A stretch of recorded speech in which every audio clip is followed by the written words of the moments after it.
Welcome, everybody. It is our, what is it, August already webinar for PMAssist. We've got a fantastic one for everybody today. Some of you might have been there when Nathan and I did another presentation at the Rentvine user conference, which was pretty much standing room only. We had tons of people in there, so there's obviously a ton of interest in this, but we had some great registrations for this one too. Everybody seems to really be interested in this. So what we're going to cover today is basically some AI stuff, particularly how AI relates to Rentvine and the things that you can do really only in Rentvine on a lot of this stuff, to be honest with you. Some of the other software platforms have opened their APIs a little bit more, but nothing is like Rentvine is right now. So we're going to cover the specifics of that. MCP, API, if you're unfamiliar with these terms, you'll know what they mean by the time Nathan's done, and you'll see some actual practical real-world use cases for some of this stuff. So let's start off. For everybody who doesn't know me, I assume you probably do if you're on this webinar, but my name is Todd Ortscheid. I am a property manager. I own a property management company in Atlanta, but also along with Abby, have PMAssist here, which is a content and education and consulting company for property managers. And we do these webinars a few times a year. But today, very pleased to have Nathan from Rentvine. Nathan, why don't you introduce yourself, tell everybody kind of how you came to be at Rentvine and what you do there. Yeah, sure. So, hey everyone, my name is Nathan Jackson, and I am the VP of AI at Rentvine. So what I kind of do is I kind of make sure AI is woven into everything we do at Rentvine, whether it's internal tooling, building out and owning projects like the MCP, looking forward to see how the market is changing and finding ways to make sure AI is being used in a really effective manner for the company and not just as shiny toys. I kind of get to help be like a thought leader within the company and helping make sure that we are really kind of on the bleeding edge, but also not putting things that are going to break regarding AI into the tools that our customers use every day.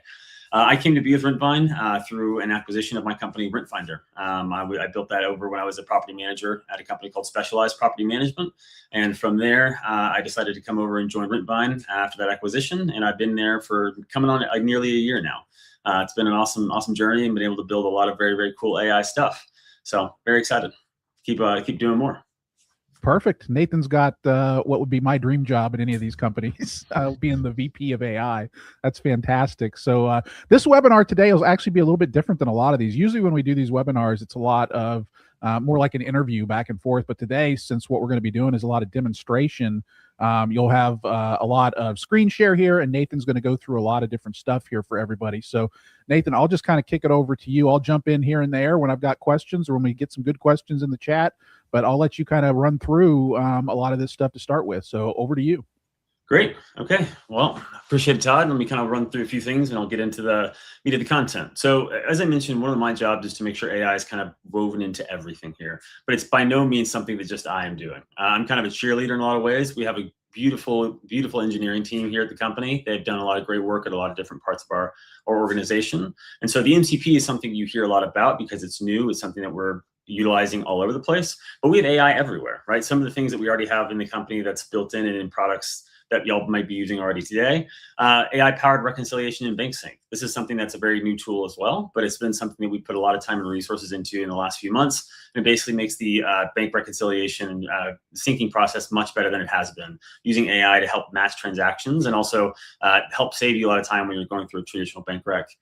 Rapid invoicing. This is one of the original ones that we had in there, which was allowing us to just use OCR plus a little bit of AI to scan invoices in, no matter if they come in like chicken scratch or if they come in nicely well formatted, being able to bring those invoices into Rentvine and then be able to turn them into real usable data. And lastly, Fixie. This is one of the first projects I got to work on directly, which is our AI maintenance agent. This maintenance agent here was basically from the ground up built to be, what do we need to do to find a way to take data the way the tenant's going to bring it to us and make it really useful and usable for the PM. And that was when we decided that would be media first. And so if you use our AI Fixie agent, you realize that when you go in there, the tenant's being asked, hey, before you talk to me about it, show me a picture, send me a video, show me what's going on. And we're analyzing that. We're finding out exactly what's going on within the tool. The tool's finding out exactly what's going on within the appliance that's broken, the water leak that's happening, whatever it may be. We're analyzing it. We're trying our best to help the tenant fix it themselves. And if not, we walk them through the process of getting a really detailed work order submitted to the property manager. So overall, it tries to solve as many problems as possible before it comes to anyone on the PM side, but then also make sure that if you can't solve that problem, you get the best data to the PM so that they can solve it first time. And so we've had a lot of great success with that. And we have hundreds and hundreds of clients using that every day right now. So it's fantastic. I mean, some of these things, if you look at this, is things that you were either having to outsource previously. So like invoice entry, for example, that used to be something that you would pay outside companies that had solutions for that, where you'd send invoices to them, they would push it into your system. Now it can just be done automatically through AI. And then of course, reconciliations, you know, my own mother used to be our bookkeeper here at my property management company. That was her most hated day of the month every single month. I remember that. Everybody hates reconciliation, so being able to get that off of everybody's plate is fantastic. So yeah, great stuff, Nathan. Well, cool. So let's kind of talk a little bit, you know, bigger picture. Sorry, some of the formatting looks a little odd here. We had to import this a little bit differently. But let's talk about what AI is actually good at and where it still needs you. That's a great way to frame that. So AI, when you really are thinking about how it functions, a lot of people kind of think it's magic in some ways, right? The reality is it's not magic. It's something that allows the tools to think and reason, quote, air quotes, reason, with data that you provide to it, and, you know, kind of walk through I'm not going to go through the detail of how an AI LLM works, but it's able to do a lot of reasoning capabilities with data and functions that you provide to it to come to a good outcome. You know, it's not directly going to be able to understand your business unless you provide that context. It's not a human today. But the tools that it's actually able to do things it's able to do really well, something like summarizing, drafting, you know, I mentioned some here, extracting of data and reformatting things. So when we say it doesn't reason, that's true and is false. When you think about what really is reasoning about your business, in my opinion, reasoning is taking input data, taking a medium of something you need to apply to that, and then getting a reliable outcome from that input data that's raw and getting a reliable finished outcome. I think that's reasoning. I think AI does that pretty well today. The reality is AI can help you do a lot, but you're still going to have to be able to make those judgment calls.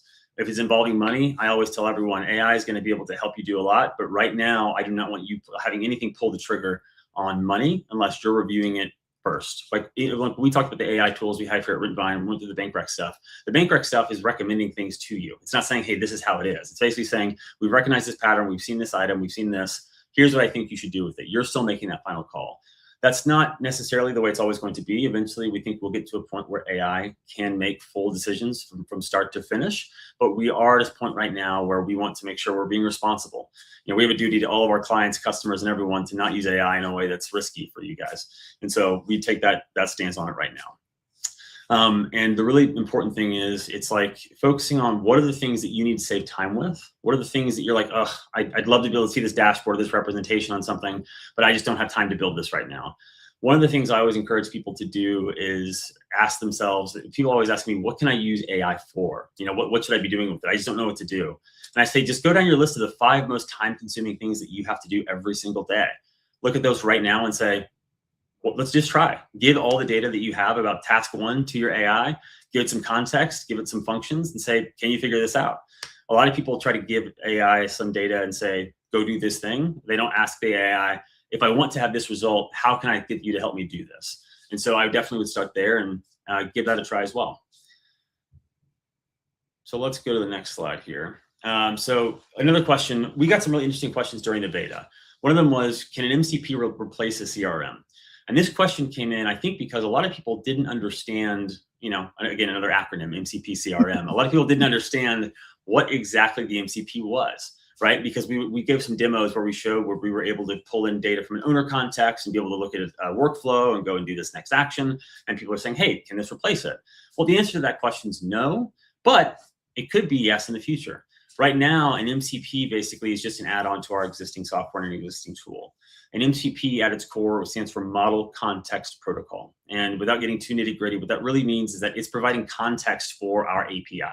And I'll be kind of getting into that more as we go further on in the slideshow. But realistically, an MCP today is an add-on as a function to the tools you're already working with AI and the existing software platforms that you use today. We're not at a point where MCPs are replacing any specific software platform on its own. I know Todd's built some really cool stuff out, and he'll be able to show some ways that you can start to use multiple layers of AI and MCP to replace existing tools, but on its own, at its face, the MCP will not be replacing any sort of specific product right now. When you're using certain softwares, they're generally owning full workflows. You can build out individual workflows with an AI, and using an MCP especially to be able to build things out. But they're also currently living in another software solution, right? You're using Claude, you're using ChatGPT. You're not being able to replace an entire software stack with something like an MCP. Yeah, I thought it was funny when we were at the Rentvine user conference, and Jonathan, for people who don't know, Jonathan is one of the founders of Rentvine. He was up on stage, and it was a big announcement that the MCP is coming out. It's the first property management accounting software to offer an MCP, and most of the room had no idea what that meant. But there was like 5 or 6 of us that were really excited about it. But this is what you're going to see today is why those few of us were excited. I know most people, like Nathan said, it's just another acronym. Nobody knows what it means, but it's really incredible what they've done here. So yeah, go on, Nathan. Yeah, sure. So looking at, like I mentioned, what the MCP was, which is context for the API. And the reality of that is, a lot of people are saying, well, I don't really use the API. Or maybe you do, but your use of the API is you have some vendor who said, hey, go make me this API key in Rentvine or Propertyware, whatever it is, and hand them that key. And that's all you know about the API. The MCP, think about what I said earlier, MCP is Model Context Protocol, and the API is like the door into your data, right? The door into your data is the API that we built out through Rentvine.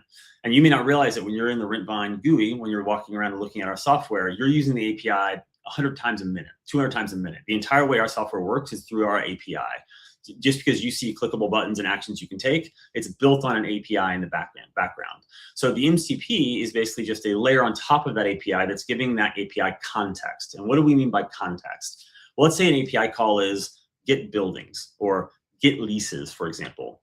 That makes sense on paper what that API call does. It may say list my leases, list my buildings, list my marketing contacts.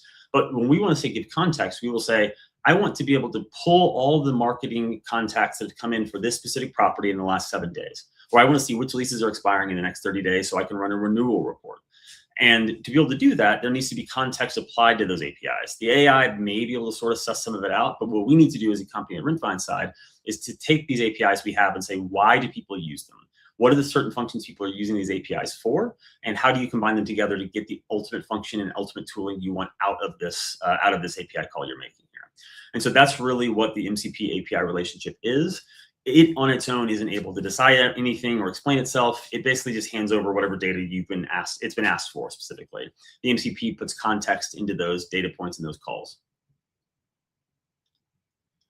So to kind of go back to the MCP side itself, the MCP, as I mentioned, the context side, when you don't use it, a lot of people, I encourage people to try before we decided to build an MCP. We asked ourselves, is this really necessary? How much benefit does this provide?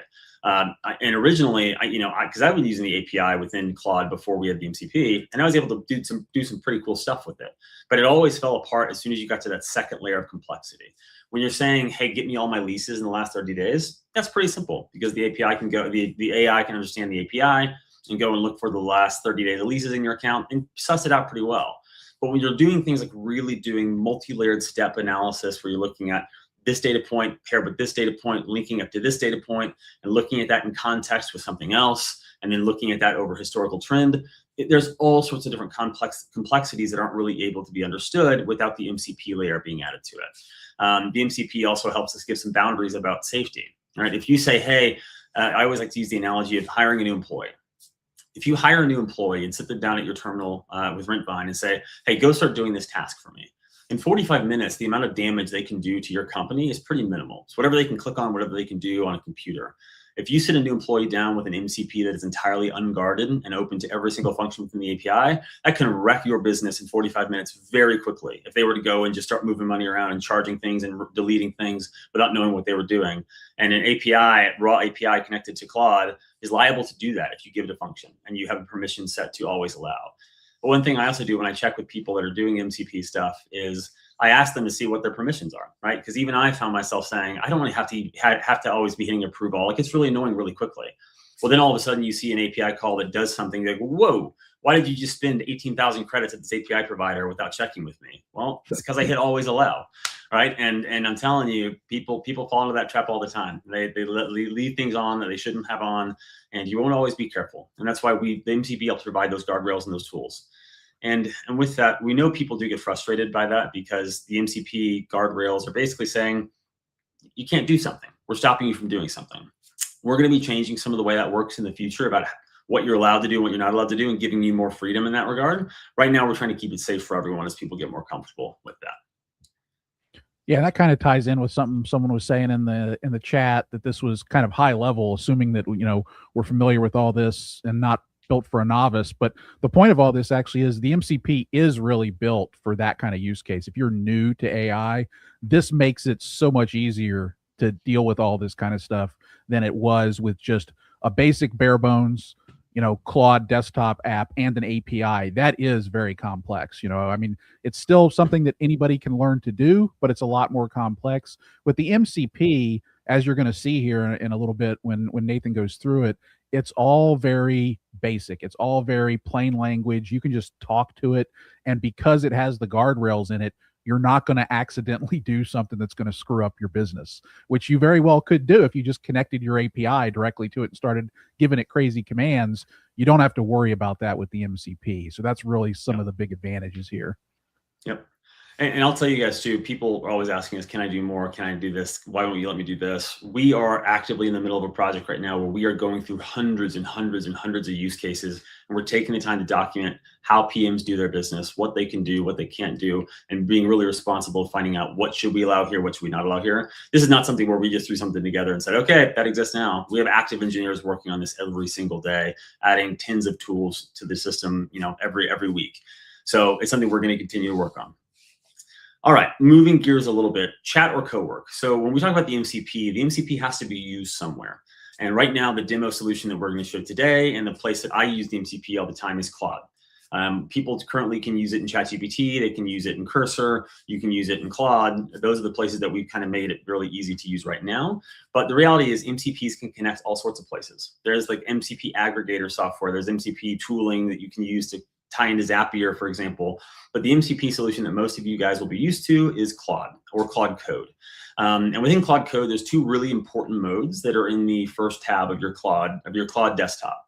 And so if you're in Claude desktop, you'll see two things at the top. You'll see home, and then you'll see code if you have that enabled. And home, when you go to hit new on the chat button, you'll see two options. You'll see chat and you'll see co-work. I'm hoping most of you have seen the difference between these two right now, because they really do two different things. And we use them for two very different purposes. When it comes to chat is kind of just that. It's you're having a quick conversation, a quick stream of information that you need to get something right then, right now, and get some information. Let's say I want to say, hey, what are the 5 most recent leases I signed yesterday?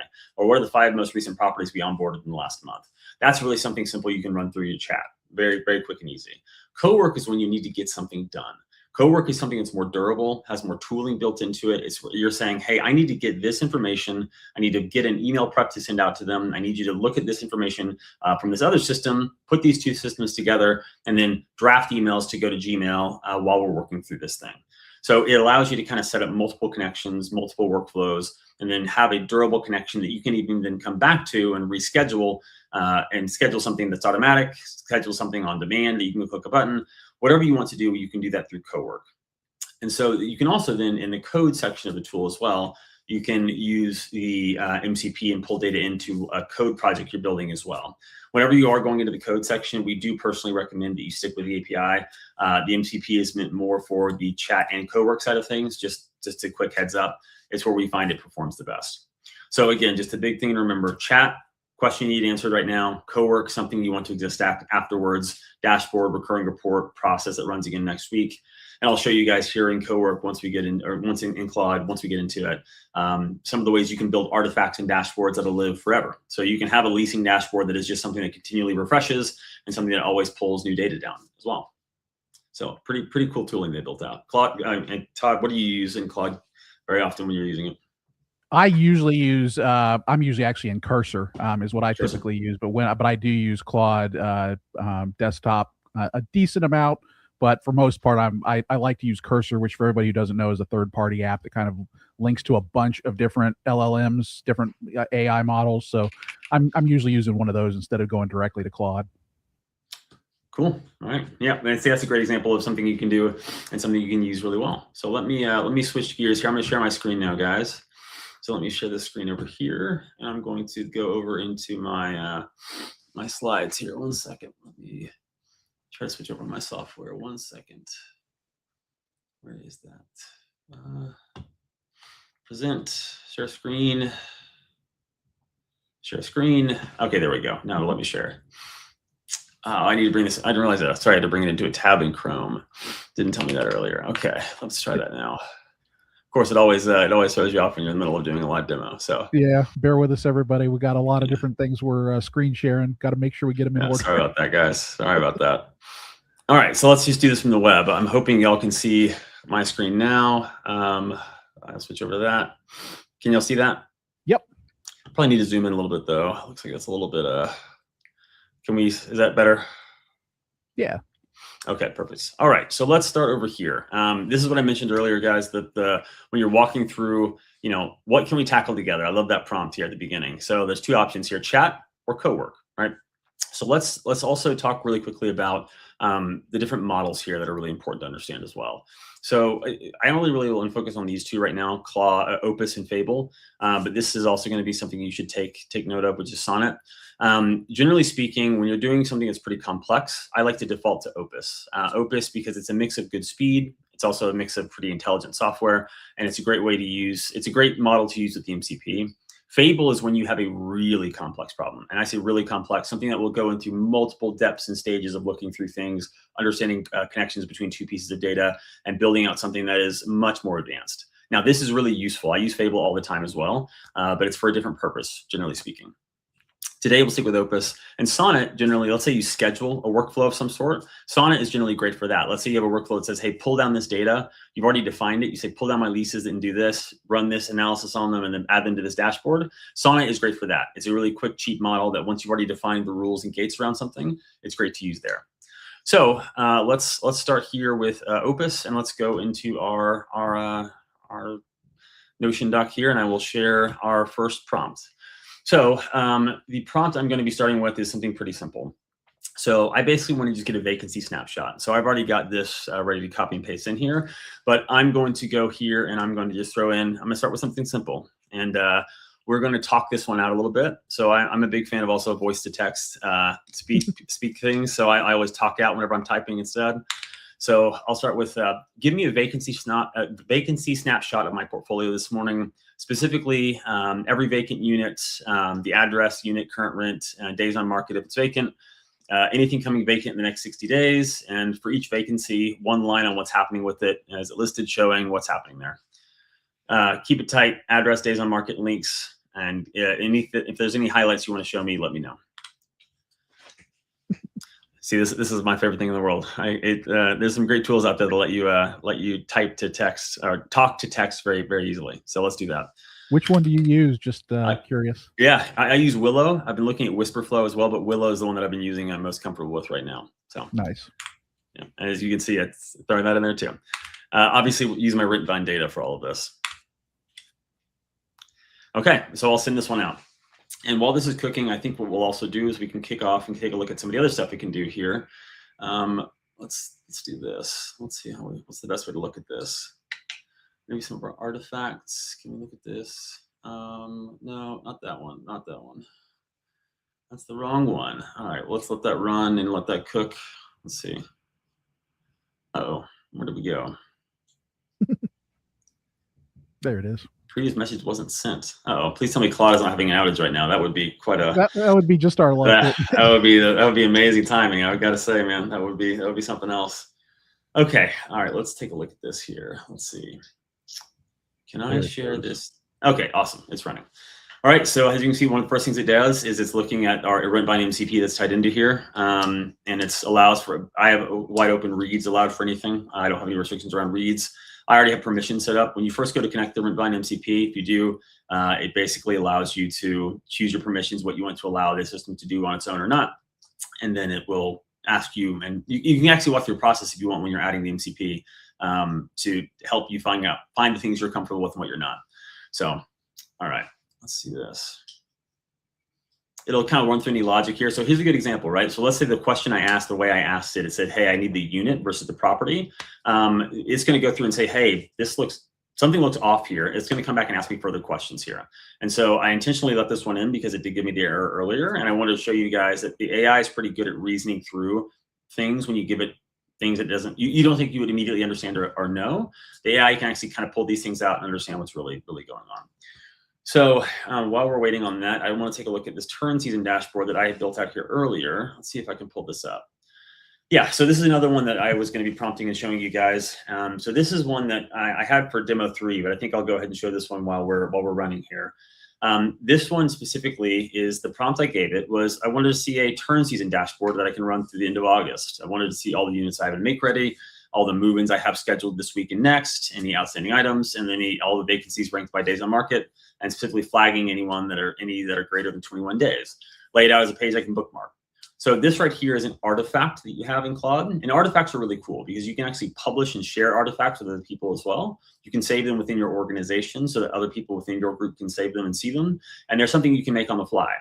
So all of this data we have here is live and pulled in directly from the Rentvine API. And if you go and look at all the information in the MCP, you can go and look at every single thing that's listed here. So if we want to flag anything that's happening that's in make ready, obviously we kind of go through this list and look at all these things. And the cool thing about this is once you have this dashboard is you can then go in and say, hey, I need more information on these flags. Will you refine these flags for me and do this, this, this, and this?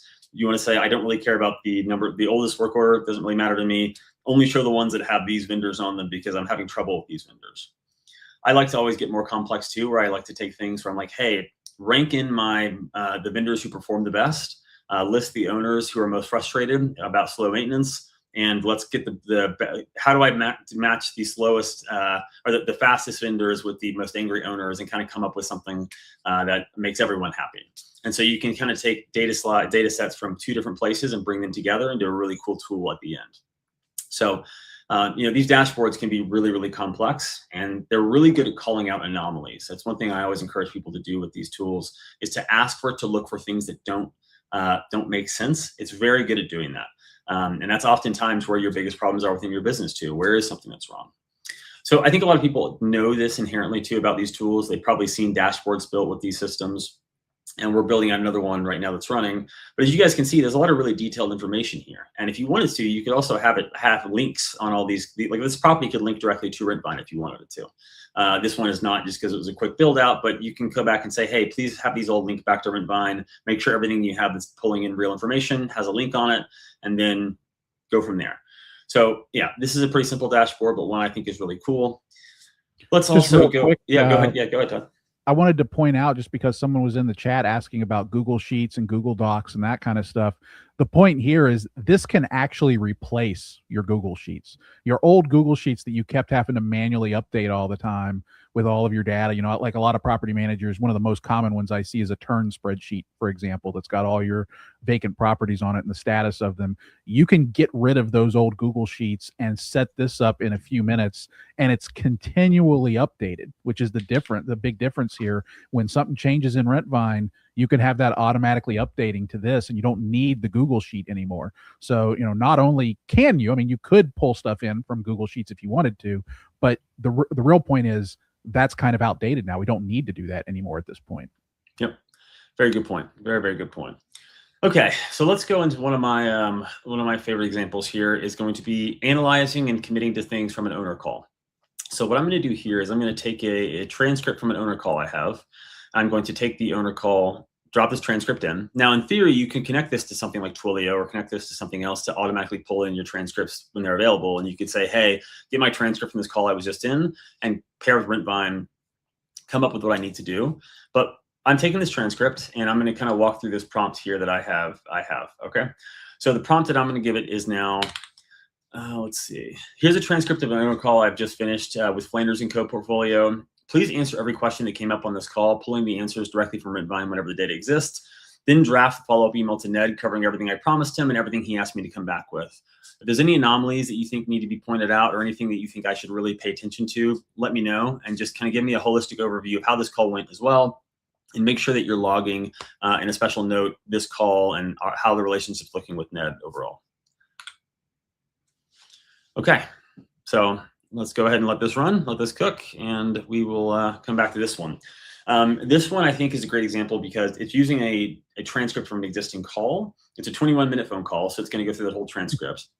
But in theory, this can be pulled live as well, guys. So let's say you're running some sort of system where you're able to see live transcripts coming in.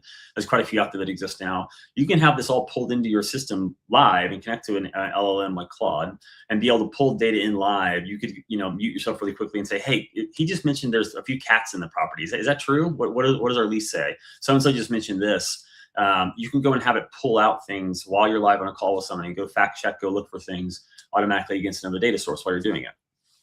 So as you can see, it's going to start reading through everything, always looking at permissions with whatever it's doing. And it's going to start pulling through and answering all these questions here on the call. And while we're waiting on that, let's see if we have any more update on the vacancy snapshot. I'm not sure how much longer that's going to need. Let's see. Todd, you do anything with phone calls and transcripts there?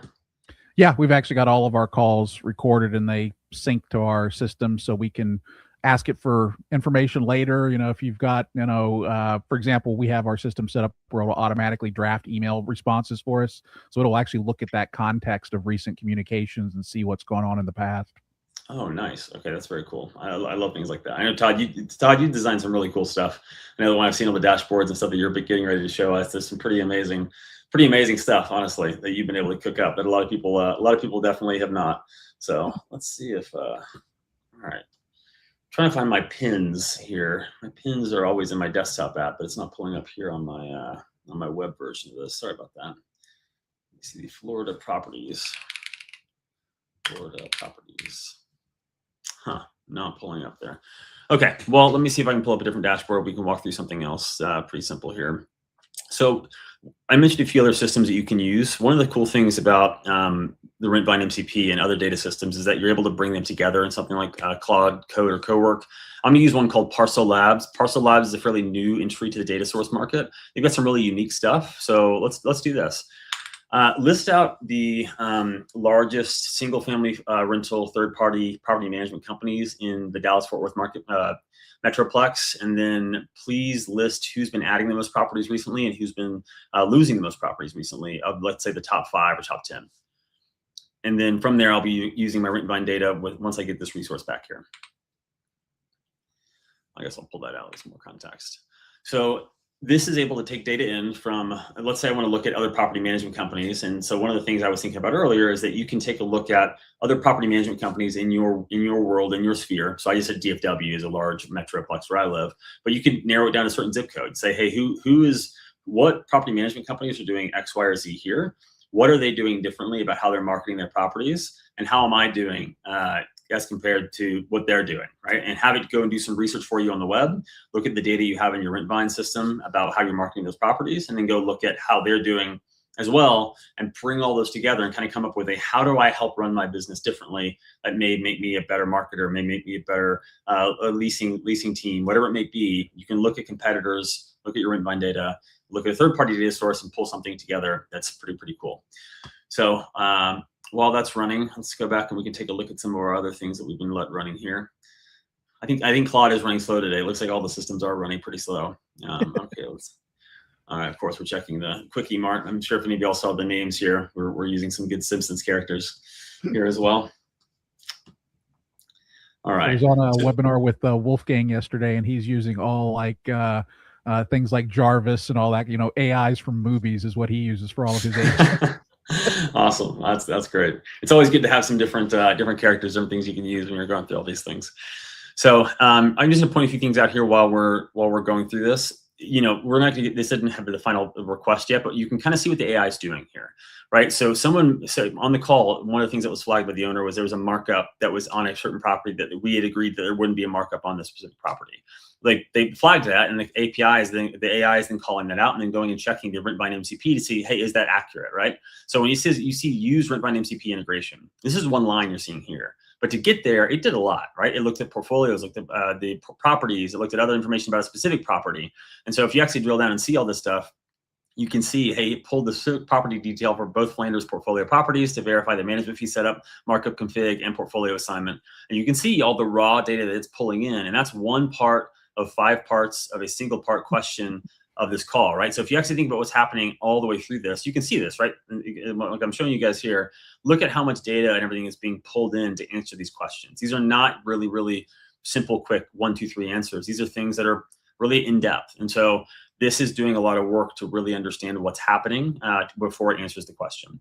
So I'm a data nerd too. I know, Todd, you're kind of that same way. You like to dig into things. So yeah, whenever you want to look at what it's really doing, you can always click in and take a look at that here. So yeah, I think it's imagine you're on a call with an owner or a tenant, a vendor, whoever it may be. Look at all the different places you would have to go to have found that data, because that's basically what the MCP is doing here through Claude. It's going into all those different places. Yep. You would have to do that yourself if you were doing this. So I mean, that's typically why I would always schedule calls and ask them to give me information ahead of time so I could research stuff before I jump on with an owner.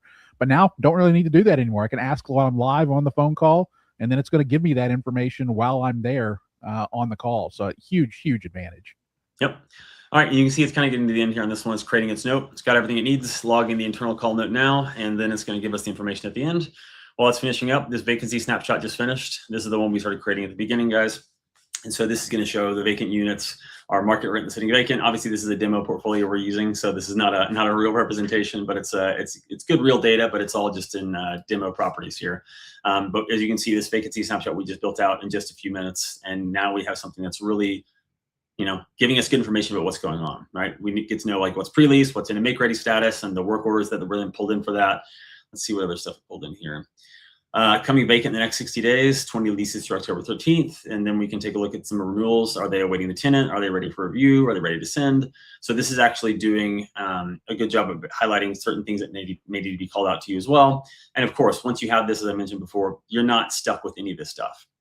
And this is where I think we're going to be going next with AI. Then I'll turn it over to you, Todd. And after we look at our last thing, what I'd act on first today.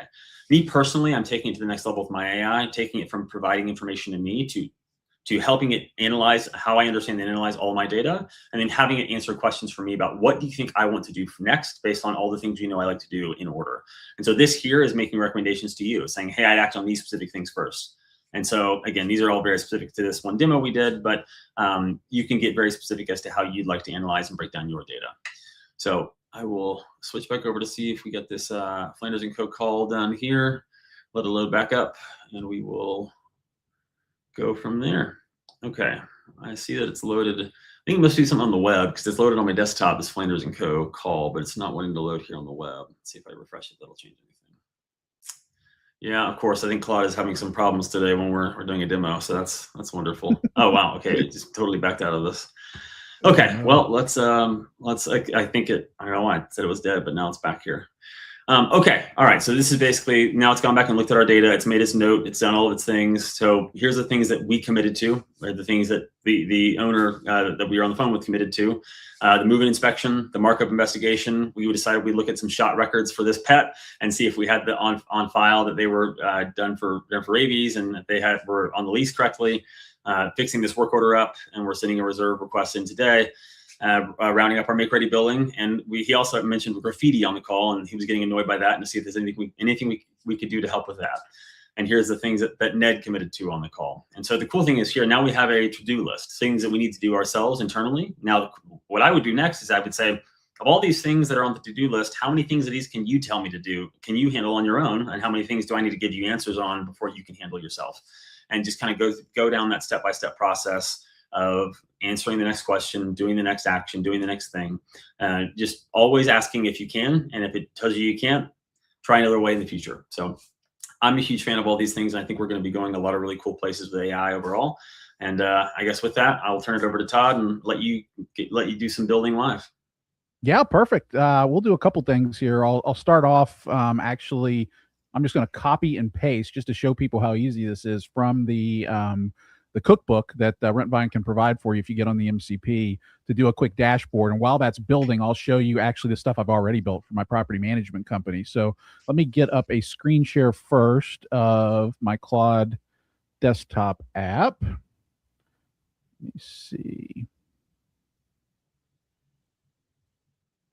Give me just a second here to find the right window. Here we go. Okay. Can everybody? I don't think. There we go. All right, so this is Claude Desktop. So I want to be clear about that. I don't, because Nathan was using the web-based version for this, but I'm on the desktop app. This is what it's really best to use for when you're using the MCP or anything like that. If you're trying to do Claude code, I always recommend using this. But we've already connected the MCP here. So just FYI, I'm not going to show you the steps to go through and do that, but Rentvine has just like a quick 2-page sheet that tells you how to connect the MCP.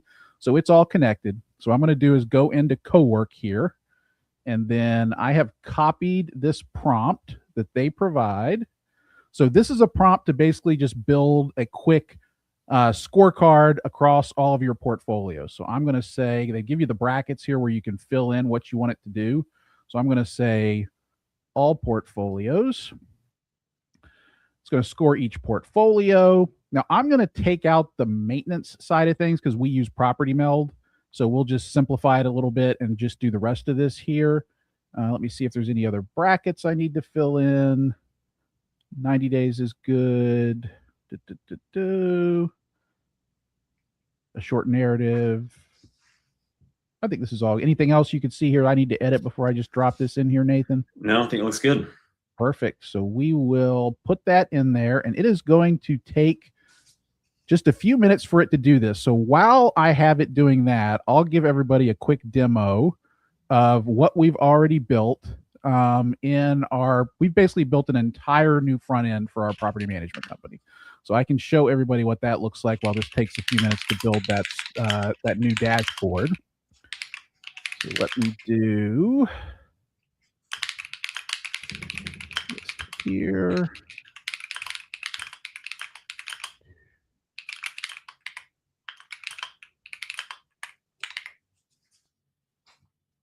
All right, here we go. So this is our, let me go back to the beginning here. This is our whole platform for our whole company. So you can see the first things we have up here are our focus for today. So I basically built this up where it just pulls this data in from Rentvine, Property Meld, Lead Simple, all of our stuff.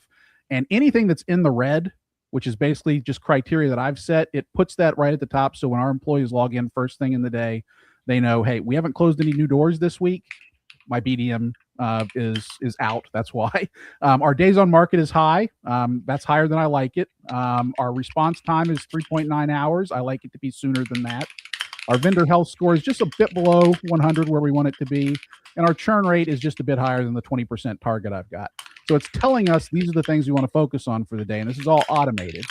And we've got all of our other stuff down here. I saw somebody post in the chat, what kind of software have you replaced with vibe coding? Well, it's things like, for example, RevMail is our replacement for MailChimp. RevCom is our replacement for like a Help Scout or, something like that, where it's a ticket management system. RevPulse is our replacement for SurveyMonkey. RevChat is how we replace Slack. So all of this stuff is built into our system. So, like, for example, if you wanted to take a look at RevChat, this is our Slack replacement. So it basically looks very similar to Slack. You can go into any of these channels, and then you can see the messages that are in it, and we can reply just like we could in Slack. So we've replaced all of this basically in our own system, and we've just done this with Claude. But let me show you real quick. Let me go back and take a look at it's still working on building. Let me see.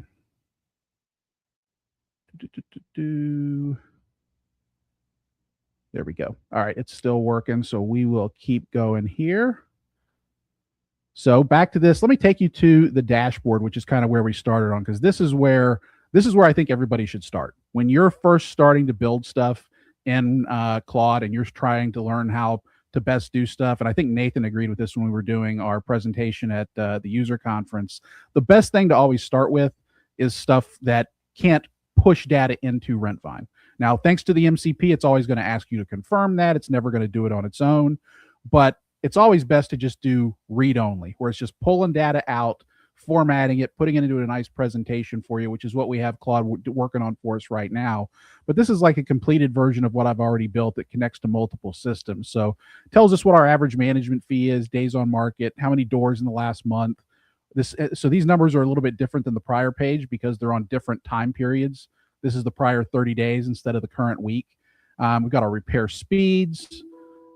We've got our tenant satisfaction, our churn rate again, units, average rent, satisfaction scores. All this stuff is pulling in from the different places. Some of this stuff is coming in externally, like it's coming in from Rentvine or Property Meld. And then some of it, like our tenant satisfaction score, that comes in from our internal system that we've built, like I said, that replaces SurveyMonkey. So you can connect it to all the different things you want. You can build your own software. You can do basically anything you want to do with all of this stuff.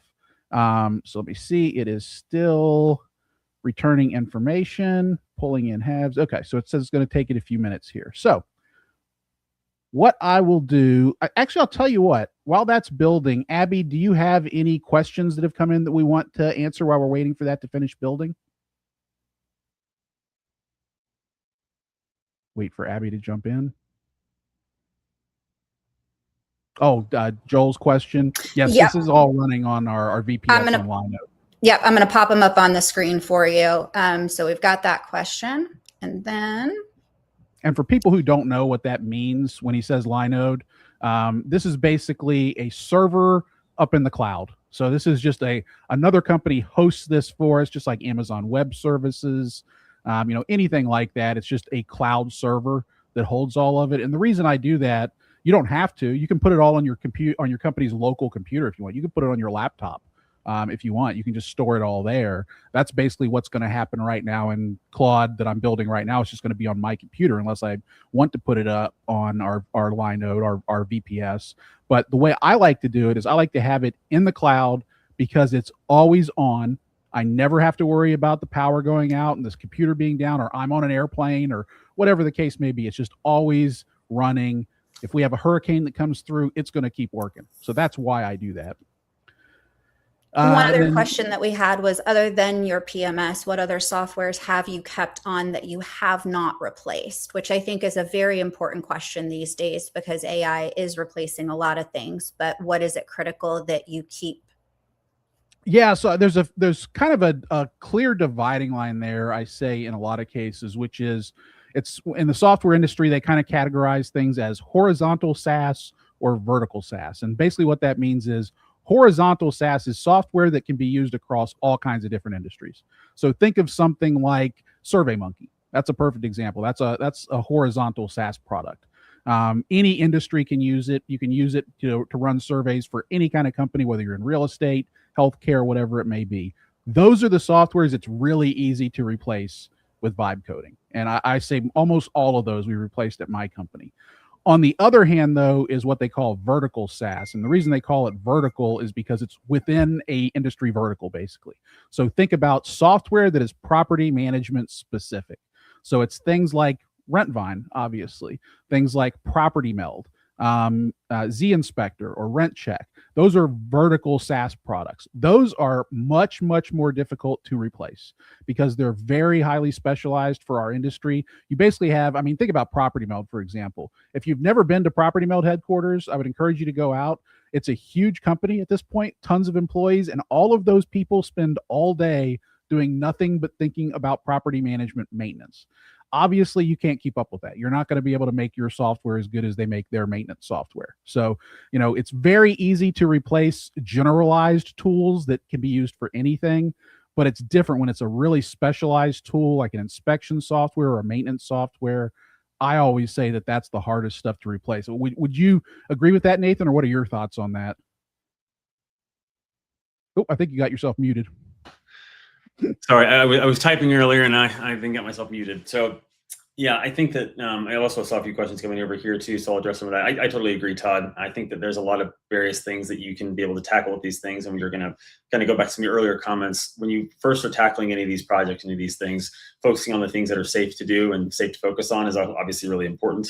And then also, I know I want to also quickly answer a few people have asked about like being able to take these resources as well. We have the MCP cookbook that we'll be sharing with everyone here at the end of this call as well. Everyone's on this call. I know that Amy and Abby will be helping to share that with everyone so that y'all will have examples of everything we walked through here as well. Yep. There was another question here, and I already mentioned that I was going to let you expand on it, Todd, so I want to go ahead and pop it up here. But John Taylor asked if you could share some of the code behind your dashboard. He mentioned that he built one as a ClickUp replacement, but he likes some of the features that you have here. I did go ahead and drop the link to our PMAssist Insider. Just so you guys are aware, Rentvine, as well as another one of their companies, PMW, are partners of ours. So they help to put out our PMAssist Insider articles that Todd writes on Wednesdays each week. Todd, if you want to expand a little bit about what you go into on those articles and some of the content that you release in those articles and what's included in that and what people might find in those. Yeah, so we obviously put out several newsletters a week. The one that's on Wednesday specifically that we call PMAssist Insider is sort of our that's like our flagship product for lack of a better word. That's where we put all of our secret sauce. So we've got, we'll put out entire prompts for example, I talked about previously replacing Jotform. Is one of the softwares we've replaced. I've provided prompts for our subscribers on that they can just copy and paste directly into Claude, and it will recreate something like Jotform or Slack or something like that. So we provide that kind of information to people. As far as actual code, because someone mentioned code, I think it's important to note Nathan, he's a software engineer. I'm not. I have no idea how to write code. I couldn't write a line of code in Java or Python if my life depended on it. I can kind of read some of it. I've gotten used to enough of it where I can kind of understand little bits and pieces of it if I'm looking at the code, but I have no idea how to write code. So, you don't really need to know it. And if you want to, basically build what someone else has built, you don't need the code for that. Now, there are ways to share code. You can share code through, there's a software called GitHub, where people can share what they call public repositories or repos, where you can just like get other people's projects. You can share them around if you want to, but it's really not necessary. If you've got someone who can give you the same prompt that they used, it's generally going to come out pretty close. Now, it's not going to be exact every time because AI is what they call generative. So, that means it's going to be new each time. But if you're giving it the same input, it's going to turn out something pretty similar each time. So that's what we tend to do. Instead of giving code to any of our subscribers, that's complicated. People don't know how to use it. But just providing people prompts is usually the best way. And, when I say that, people think, oh, a prompt. They think of what they put into ChatGPT when they're writing a newsletter or something. That's a quick, one paragraph prompt. What I'm talking about are prompts that can go on for several pages long. Those are things you can actually do in software like Claude, particularly if, like Nathan mentioned, if you're using Opus 5 High or you're using Fable, you can put these, book length prompts practically. They have a 1 million token basically memory, for lack of a better word. It's basically the amount of information that they can take in and keep in mind, quote unquote, while they're building. So it's huge amounts of information that it can take in and build. So, sometimes I'll provide our subscribers with these big old long prompts, and they can just copy and paste them into Claude. It'll build something for them, and it'll look exactly like what we've done, if not exactly, very, very close. And then you can tweak it from there. So that's the kind of things we do in our Wednesday newsletters. We also do things like maximizing your revenue, things on fee maximization, that kind of stuff. But a lot of what I'm doing now is what Nathan spends all his time doing, which is AI, vibe coding, all that kind of stuff. So. And along those same lines, this question goes with that. How many days did it take you to build all of these tools? So I started working on vibe coding back in February. So, all of this has taken, roughly 6 months. But I'm doing a lot of other stuff in between there too. I've got consulting calls, conference attendance, I'm running a PM company, all that kind of stuff. So it's not all that time. It depends on what you're building. So for example, when I did the presentation at the Rentvine conference, I showed people our custom phone system, for example. That took me 2 days to build. So we basically replaced Ring Central with our own phone system in 2 days. That's what I would call a big project for what I'm working on. Most of the stuff that I've built here that you've seen, like our dashboards, like our Survey Monkey replacement, that kind of stuff. Usually I can build that stuff in an afternoon. and have it the way I want it. So typically what you find when you start to build this stuff is that you have to iterate on it. So you'll give it the prompt, it'll build something, and it comes out pretty close to what you want, but it's not quite exactly there. So then you have to go back in and say, okay, that looks great, but can you make these, 5 changes? And then you keep going through that process. So that's why it kind of takes a little bit of time. Usually it'll build the base software for you in, a big software would take like 30 hours or 30 minutes, excuse me, for it to just be sitting there and writing code for you. But then you got to kind of go back and forth and tweak it. And I'll be honest with you, I'm still tweaking stuff. So, like for example, our RevCom system that we call it, which is like our Help Scout replacement, our ticketing system, I still make changes on that here and there, and I built that back in February. That was one of the first things I did. But today I'm, a employee will come to me, and that's what's the beauty of this vibe coding stuff. An employee can just come to me and say, hey, it would be nice if the software did XYZ. And then I can say, okay, it's working now. It took 5 minutes and now you've got that in your software. You could never do that before. If you were using Help Scout, you could put in a feature request and then maybe a year later they would get to it if it got enough upvotes. But now I can just do it when a staff member asks me to. That's kind of the nice thing here. And I'll actually tie in on that as Nathan's getting this special link that he decided to be a real winner and get for everybody for the MCP in the chat. But Todd actually built me a replacement for Bitly for PMAssist for all of our partners and for our advertisers. And it's kind of insane how quickly he can make those updates. I will send him an email and say, hey, I'd really like to be able to do this for our advertisers. Can I send them this kind of a report? Can you divide our campaigns into X, Y, Z? And within just a few hours, typically he's emailing me back and saying, hey, here are the updates. You can see what, our agent even recommended these further updates to the code beyond this. And here are some additional updates that I made to the system. So that ability to make those constant updates with this AI and whatever it is, whether it's the MCP, the AIs, the GPTs. I think it was Heidi that commented earlier that it was way above her concept to be able to understand this stuff. For me, it is as well. I typically sit in the background and I don't participate in these webinars, but this was incredibly helpful for me to understand that the MCP simplifies the context needed for all of this. So with that, I'll pass it back over to you guys to finish this off. I think we answered all of the questions that were in the chat. This was incredibly helpful for me, especially, and I think it was really helpful for everybody else as well. So yeah, I'll throw up it just finished now the dashboard that we had it building, so I'll throw that up here in a second. I did see one last question that came in from Joel that said, is our RevCom system built on top of Twilio? And Twilio actually is one of the things that we use. So for people who don't know, Twilio is like think of it like a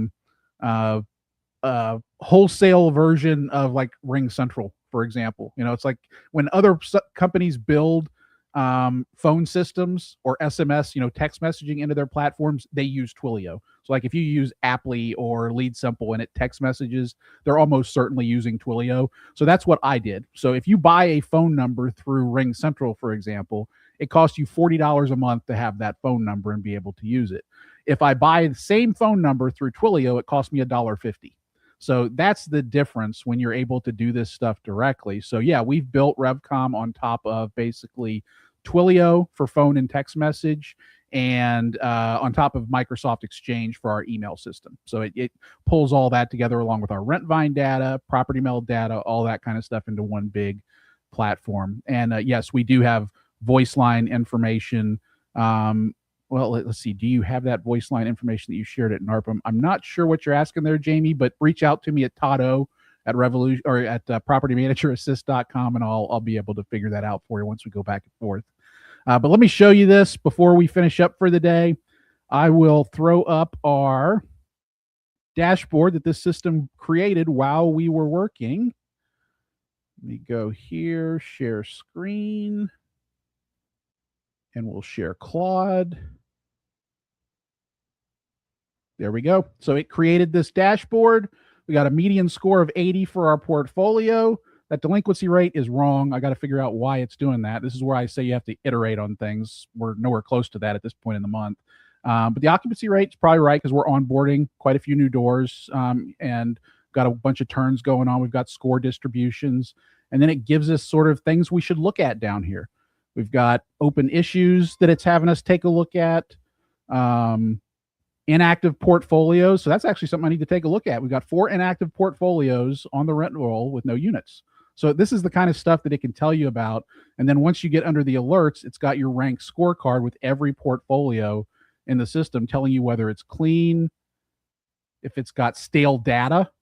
So this is all interesting. If any of you have used Blanket's system, this is actually sort of like a quick ready-built version of what they do, which kind of AI scores all of your portfolios.